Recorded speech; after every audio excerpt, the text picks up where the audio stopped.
இரட்டிப்பான நன்மையை தருவேன் என்றிரே, இன்றைக்கே தருவேன் என்று வாக்குரைத்தீரே.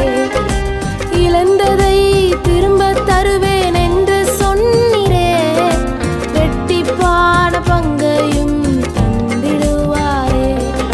சங்கீதம் 28 அதனுடைய 7வது வசனம், என் இருதயம் அவரை நம்பியிருந்தது, நான் சகாயம் பெற்றேன், ஆகையால் என் இருதயம் களி கூறுகிறது.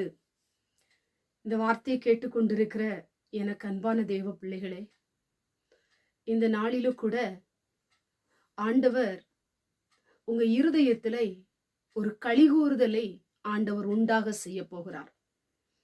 நீங்கள் உங்க வாழ்க்கையில கலங்கி போய் கவலையோடு கூட துக்கத்தோடு கூட ஒரு சந்தோஷம் இல்லாம ஒரு சமாதானம் இல்லாம நிம்மதி இல்லாம இந்த வார்த்தையை நீங்கள் கேட்டுக்கொண்டிருக்கலாம். இந்த நாளில் கூட வசனம் சொல்லப்பட்டிருக்கிறது, என் இருதயம் அவரை நம்பி இருந்தது.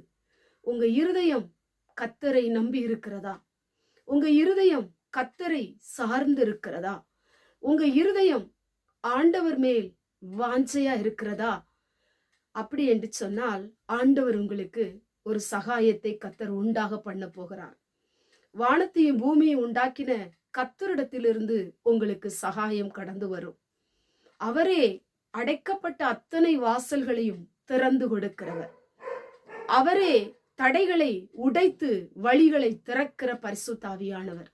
அவரே காரியத்தை கைகூடி வர பண்ணுகிறவர். அவரே பிரச்சனைகளுக்கெல்லாம் ஒரு முடிவை கட்டளையிடுகிறவர்.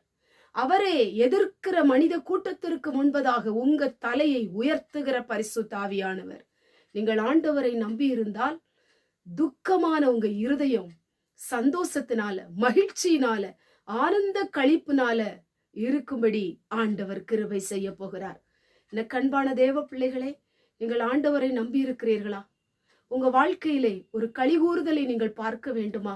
ஆண்டவரிடத்திலிருந்து ஒரு சகாயத்தை நீங்கள் பெற்றுக்கொள்ள வேண்டுமா? உங்க இருதயம் கர்த்தரை நம்பி இருக்கட்டும். உங்க வாழ்க்கை ஆண்டவரை சார்ந்து இருக்கட்டும். இந்த வசனத்தை சார்ந்து இருக்கட்டும். கர்த்தர் மேல் நம்பிக்கையா இருக்கட்டும். உங்க வாழ்க்கையில நீங்கள் எதிர்பாராத சகாயத்தை கர்த்தர் கட்டளையிடுவார். உங்களுக்கு மகிழ்ச்சியை தந்து உங்களை ஆசீர்வதிப்பார். கண்களை மூடி ஜெபம் பண்ணுவோம். எங்கள் பரிசுத்தமுள்ள நல்ல பிதாவே, கேட்டதான வசனத்தின் மூலமாய் என் இருதயம் கர்த்தரை நம்பி இருந்தது, நான் சகாயம் பெற்றேன் என்று வேதம் சொல்லப்பட்டது போல நம்முடைய பிள்ளைகள் சகாயத்திற்காக எதிர்பார்த்து கொண்டிருக்கலாம், நன்மைக்காக எதிர்பார்த்து கொண்டிருக்கலாம், ஆசீர்வாதத்திற்காக எதிர்பார்த்து கொண்டிருக்கலாம். இந்த நாளில் நாங்கள் வாசித்ததான் இந்த வசனத்தின் மூலமாய் கர்த்தர் மேல் நம்பிக்கையா இருந்து கர்த்தரை சார்ந்திருக்க உதவி செய்யும். ஒவ்வொருடைய வாழ்க்கையிலும் மகிழ்ச்சி உண்டாகட்டும்.